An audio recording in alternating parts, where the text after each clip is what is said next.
before on the show about the latest trends on TikTok. There's a new thing on TikTok every single week, but two of them have caught our attention as it relates to personal finance. The first is loud budgeting, and the second is soft savings. So we're going to take a closer look at these two things with Lesley-Anne Scorgie. She is a personal finance columnist at the Toronto Star. She is a money coach, and she is the founder of MeVest, and she joins us now from Toronto. Hello there. Hello. Loud budgeting. Okay, so define loud budgeting. Like basically, I can finally tell you, Bruce, that I'm not going to dinner with you because your restaurant is too expensive for my budget. And really? Okay. we can actually, I'm joking, but we can actually now say out loud what our financial goals are and not be shamed for keeping to them. And I love the trend. You and I have known each other for a number of years. Yeah. You know, I host a loud budgeting community where people are extremely loud about their financial priorities. And they're kind of used to saying out loud, you know, this does fit my budget, this doesn't fit my budget, declining social invitations when they're just not quite, you know, right for their priorities. So what I love is like, finally, it's kind of cool to talk out loud about what you're working on with your money. And I think that's a good thing. Sure. Honesty, right? On TikTok, it's a 30-second video or a 1-minute video. You could say that some of the nuance is lost here. As you provide a bit more color commentary on loud budgeting, what would you say about how to do this effectively? Because I can see that if you did it without any preamble, some of your friends would be like, who are you? And what are you like? No, go back to your TikTok. Don't be talking about don't be talking like that to me. It seems out of character, right? Yeah. Okay, so first step is to be a loud budgeter. If you want to get on this, you actually have to have goals and you have to have a budget that's worked into your goals. So I always say, you know, really, this is a perfect time. Think about what you want to work on this year. Is it starting an RSP, maybe saving a down payment, maybe raising your credit score? Who knows what it's going to be? You then have to have a budget, right? Because like, how can you talk about your budget when you don't have one? So it doesn't matter the tool, the template, the app that you use. This is about the practice, the art and consistency of putting your goals into your budget and then sticking with it. So that's kind of the first part, is having those goals and making that budget template. And then here's the fun part, is as you go about your day-to-day life and you're having these social interactions, you might, you know, gently start with telling your friends, yes, I'm going to go to that thing because it does fit my budget, or no, I'm not going to go to the fancy restaurant or whatever because it doesn't. And I always think of the example of you know, like bachelor parties or bachelorette parties or someone's, you know, family vacation that you get invited to, and it's like thousands of dollars. And, you know, I think what's really cool is the loud budgeting practice kind of says, when this stuff comes up, you immediately address it in a tone that works for you. So find your own tone and voice. For some people, this is like extremely detailed, right? They're going to give really detailed versions of their budget. In other cases, it'll be a bit more high level, but find your own vibe and say out loud, like in your WhatsApp group, you know, guys, I cannot do this bachelorette weekend because it's just not working with my financial priorities this year. You know, if anybody wants to go camping, I'd like that. Right. Now, I can imagine it would not be uncommon for someone on that WhatsApp chat, in particular, the bride to be, to say, if you really loved me, if you really cared about this friendship, you would come, you'd make a different priority call. How do you address that? Oh, it's so tricky, right?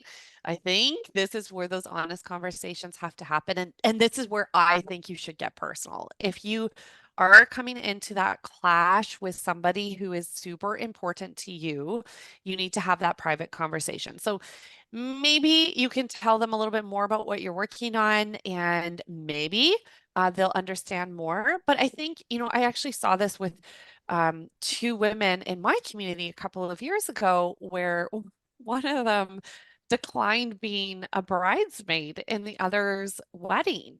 And it had so much to do with the fact she couldn't afford it. And the two of them actually worked it out. I loved what they came up with, which was they ended up splitting some of the costs because the bride could afford to do that Mm. and the bridesmaid couldn't. And I think that the more honesty that is added to those personal conversations, the better. So it's actually part of kind of like the third part of the process in these honest conversations. You should be able to get some support from your friends, and uh, they should, if they're good friends, be able to ask you how you're doing with your goals, almost like a built-in accountability with them. But you just can't go wrong with honesty. Mm. These are tricky They're conversations. tricky conversations. I do want to make sure we address this other trend on TikTok, and I don't know how connected it is, but the idea of soft savings. Define Uh-huh. that. All right. Well, this is kind of like the second TikTok trend of 2024. Basically, it is that 20 and 30 somethings are saying they would rather spend their money on experiences versus saving for the future. And it's not one or the other. What they're saying is, I don't want to save as much for the future as maybe previous generations, as 40 somethings or 50 somethings used to save. Instead, I'd rather save less, enjoy my life today, and down the road, I may end up working longer. Here's the thing though, like I got some opinions on soft savings. You got to be careful, right? Like you still need Yes. to do it. You need to save something. So soft saving is basically like if previous generations were saving 15% of what they were taking home, the soft savers might be saving more like 8% or 5%. And the rest of that money, it's going to Costa Rica. It's going Yeah, elsewhere. I love Costa Rica. I will say Yes. this trend is much more troubling to me than Mm, loud budgeting. And I mhm. don't know how much of this really is the generational dynamic. It's just not how I was raised. And how much of it is the core value that I have about a life created for the present and the And future. the And we know future. we're going to live, most of us are going to live into our late 80s, early 90s. Or I was going to say even into the 90s, right? We're talking about this trend really being resonating really very well with like 20 somethings, right? And their life expectancy is into the late 90s. That's kind of what the data is showing. I find the trend interesting and somewhat troubling as well because I think it is so critical to save early in your life in an effort to capitalize on compounded returns into Mm. your portfolio. And the younger you start, the easier it is to achieve that compound interest, reinvested returns.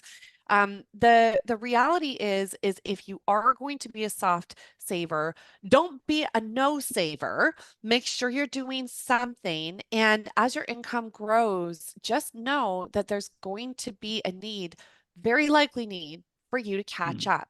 Catching up gets harder as you get older, which is why I think striking that balance early in your, 20s, 30 somethings could be a good thing.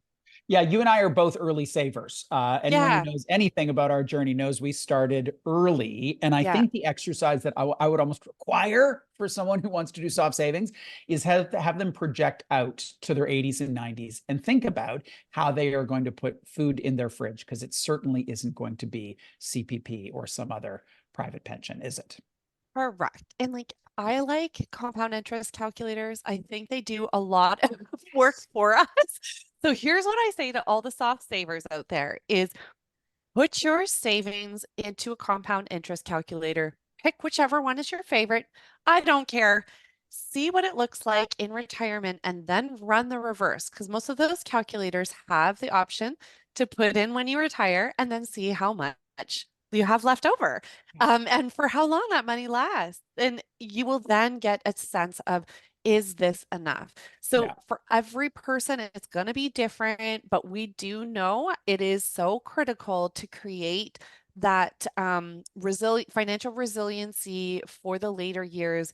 And like, you know what? I found myself, I can be a good saver, a solid saver, Mm.